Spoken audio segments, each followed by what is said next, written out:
प्यारे बच्चों, मैं सूरज कुशवाहा और आप देख रहे हैं UP board online study channel. आज के सेशन में हम जो टॉपिक करने जा रहे हैं उस टॉपिक का नाम है चतुर्भुज। यानी जानेंगे चतुर्भुज क्या होता है और ये कितने प्रकार की होती है, इनसे रिलेटेड सारे फॉर्मूले और इनकी परिभाषाएं और इनसे रिलेटेड एक एक क्वेश्चन भी करते हुए चलेंगे। चलिए देखिए मेरे साथ।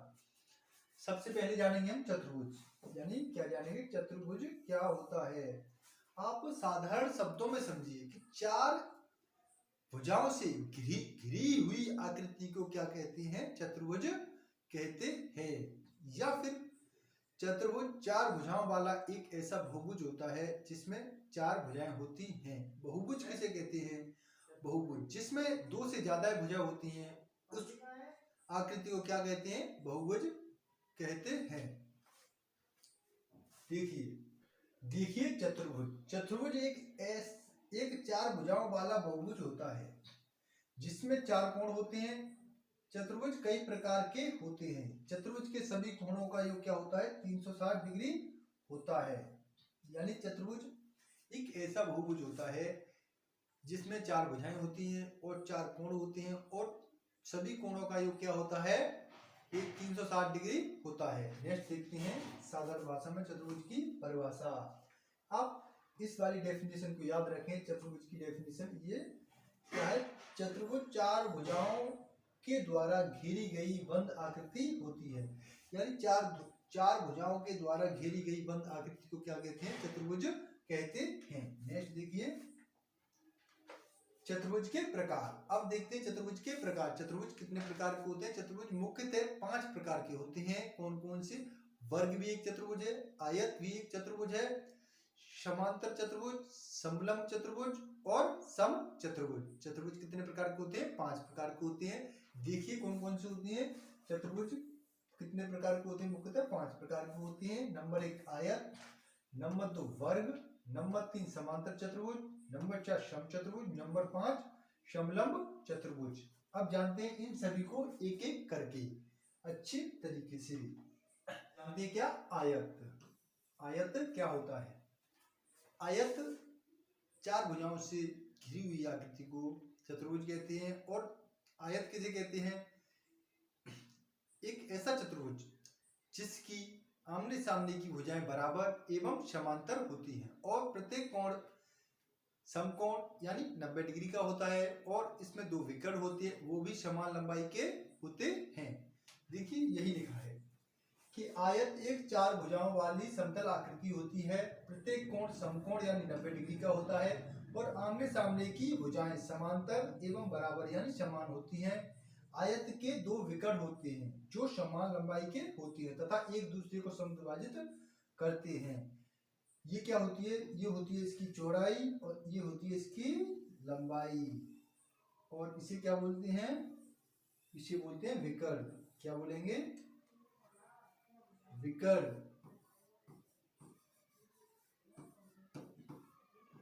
इसे क्या बोलते हैं? चौड़ाई। इसे क्या बोलेंगे? इसे बोलते हैं लंबाई। चौड़ाई किसे बोलते हैं? चौड़ाई बोलते हैं इसे। इसे क्या बोलते हैं? चौड़ाई।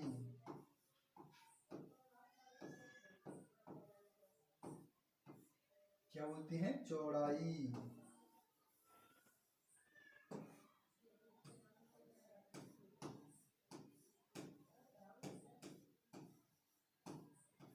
इसे क्या बोलते हैं? इसे बोलते हैं लंबाई।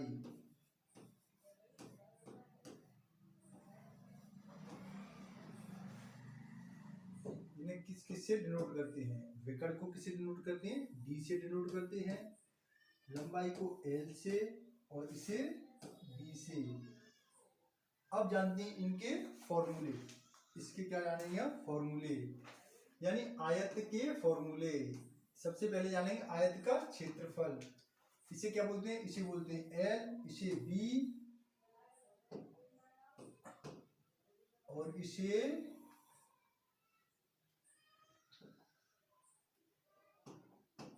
क्या बोलते हैं? डी।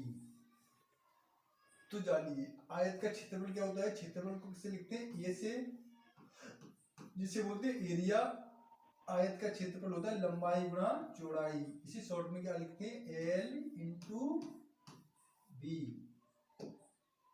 नेक्स्ट जानिए, नेक्स्ट है परिमाप, जिसे पेरीमीटर बोलते हैं और इसे पी से लिखते हैं। परिमाप क्या होता है? 2 गुणा लंबाई प्लस चौड़ाई।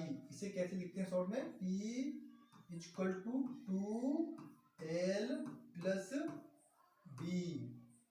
नेक्स्ट है विकर्ण। विकर्ण को D से लिखते हैं। ये क्या होता है? अनुरूप में लंबाई का स्क्वायर प्लस चौड़ाई का स्क्वायर। इसे कैसे लिखते हैं? D equal to root L square plus B square plus B square, L square plus B square. इसे कैसे लिखते हैं? रूट में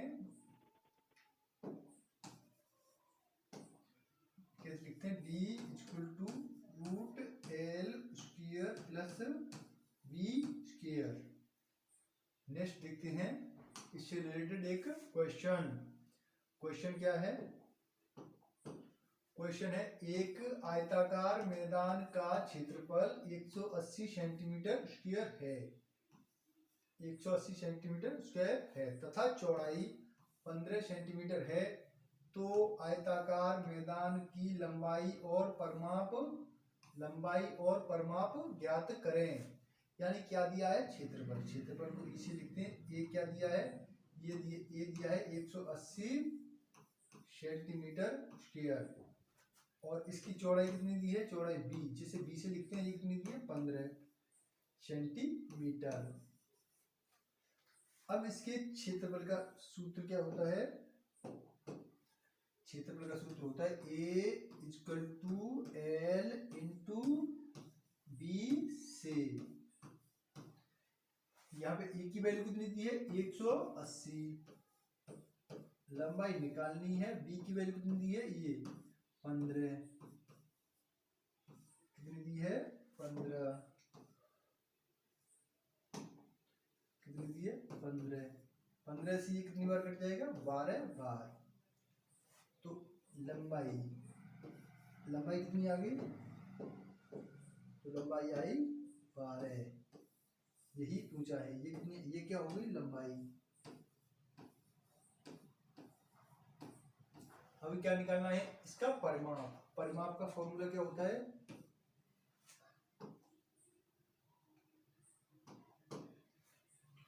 क्या निकालना है? परिमाप। परिमाप का फॉर्मूला क्या होता है? P इक्वल टू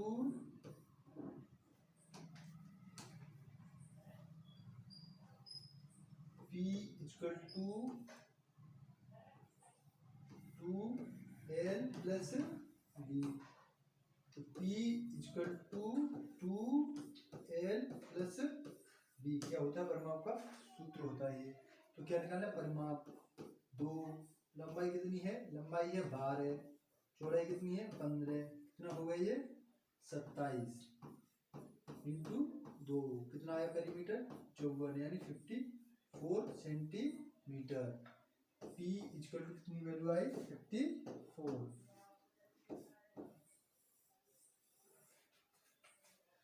तो आयत के बारे में सारी जानकारी को हमने जाना। अब जानेंगे हम वर्ग। यानी वर्ग क्या होता है? वर्ग, चलिए जानिए वर्ग क्या होता है। वर्ग एक ऐसा बहुभुज होता है या फिर एक ऐसा चतुर्भुज होता है जिसकी चारों भुजाएं बराबर और चारों कोण भी समान यानी 90 डिग्री के होते हैं तथा इसके 2 विकर्ण भी समान होते हैं। देखिए यही लिखा है। क्या है? आयत क्या होता है? यानी कि वर्ग क्या होता है? वर्ग एक 4 भुजाओं वाला समतल आकृति होती है। प्रत्येक कोण 90 डिग्री का होता है, चारों भुजाएं बराबर होती हैं और विकर्ण भी आपस में बराबर होते हैं तथा एक दूसरे को 90 डिग्री पर समद्विभाजित करते हैं। वर्ग की भुजा को किससे लिखते हैं? हम ए से लिखते हैं। क्योंकि ये चारों भुजाएं बराबर होती हैं तो चारों भुजाओं को हम किससे लिखेंगे? ए से। और ये होता है इसका विकर्ण, जिसे हम किससे लिखते हैं? बी से। किससे लिखेंगे? डी से। इस आकृति को क्या बोलेंगे हम? आकृति को बोलेंगे हम वर्ग। नेक्स्ट देखते हैं इससे रिलेटेड सारे फॉर्मूले। यानी इसको हमने किससे लिखा था, ए से, इसको भी ए और ये भी ए और ये भी ए है, और ये क्या है, डी। अब इन्हें हिंदी में जानिए। इसे क्या कहते हैं, इसे कहते हैं भुजा। वर्ग की भुजा को किससे डिनोट करते हैं, ए से, और विकर्ण को हमेशा डी से डिनोट करते हैं। डी से क्यों करते हैं, क्योंकि डायगोनल इंग्लिश में बोलते हैं विकर्ण को, तो फिर डी उसमें से लिया गया है। अब जानेंगे इसका क्षेत्रफल। वर्ग का क्षेत्रफल क्या होता है, भुजा स्क्वायर, जिसे ए इक्वल टू ए स्क्वायर। और नेक्स्ट है, अब इसका विकर्ण के रूप में इसका क्षेत्रफल का सूत्र क्या होता है, डी स्क्वायर अपॉन 2, या फिर हिंदी में कैसे बोलेंगे, विकर्ण का वर्ग बट्टे 2। नेक्स्ट है परिमाप। वर्ग का परिमाप क्या होता है, 4a। परिमाप किसे कहते हैं, परिमाप चारों भुजाओं से घिरी हुई आकृति को, यानी 1 2 3 4, यानी यहाँ से गए यहाँ तक, यहाँ तक, यहाँ तक, यहाँ तक, इसे क्या बोलेंगे, इस पूरे पथ की पूरी लंबाई को क्या बोलेंगे हम, परिमाप बोलेंगे, परिमाप। यानी परिमाप को कैसे निकालेंगे, इस वाली ए से शुरू करो, ए, फिर प्लस इस वाली ए को जोड़ो, फिर इस वाली ए को जोड़ो, फिर इस वाली ए को जोड़ो, कितना हो गया, 4a। तो क्या आया परिमाप, 4a। ये यहां से निकल के आता है। तो वर्ग का परिमाप क्या होता है, p इक्वल टू 4a। वर्ग का विकर्ण, अब जानेंगे वर्ग का विकर्ण क्या होता है, a d equal to a root 2, जिससे कैसे लिखेंगे, d equal to a root 2। अब नेक्स्ट इससे रिलेटेड एक क्वेश्चन करते हैं। देखिए क्वेश्चन नंबर 2, एक वर्गाकार मैदान की भुजा की लंबाई कितनी दी है, 125 सेंटीमीटर, और वर्गाकार मैदान का क्षेत्रफल और परिमाप ज्ञात करें। यानी एक वर्गाकार मैदान की एक भुजा दी है, कितनी होती है, 125 सेंटीमीटर दी है। वर्ग की चारों भुजाएं कितनी होती है, 125 सेंटीमीटर, यानी वर्ग की चारों भुजाएं क्या होती है, समान होती हैं। तो चारों भुजाओं में से प्रत्येक भुजा की लंबाई कितनी होगी, 125 सेंटीमीटर। तो फिर इसका क्या निकालना है, इसका क्षेत्रफल निकालना है और इसका हमें परिमाप निकालना है। तो क्या दिया है, भुजा ए इक्वल टू कितना दिया, 125 सेंटीमीटर।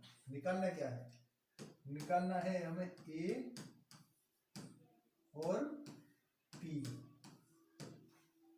किससे निकालेंगे हम, ए वर्ग का क्षेत्रफल क्या होता है, क्षेत्रफल इक्वल टू भुजा स्क्वायर।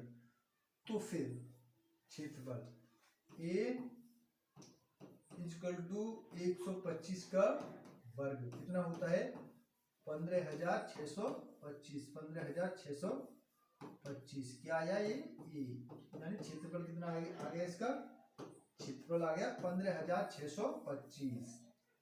अब नेक्स्ट जानेंगे इसका पेरीमीटर, यानी परिमाप क्या होता है वर्ग का, 4a। क्या होता है, 4a। p equal to 4 into A क्या है, भुजा भुजकनी 125, इसका गुणा करेंगे 4 का 125 में कितना है, 500 सेंटीमीटर। p इक्वल टू कितना है, 500 सेंटीमीटर। नेक्स्ट जानेंगे हम, ये सारी जानकारी वर्ग से रिलेटेड थी। अब नेक्स्ट जानेंगे हम, आशा करता हूँ आपको वीडियो अच्छी लगी होगी। वीडियो अच्छी लगी तो वीडियो को लाइक करें और चैनल को सब्सक्राइब करना ना भूलें। मिलते हैं ऐसी एक और नई वीडियो में, तब तक के लिए धन्यवाद।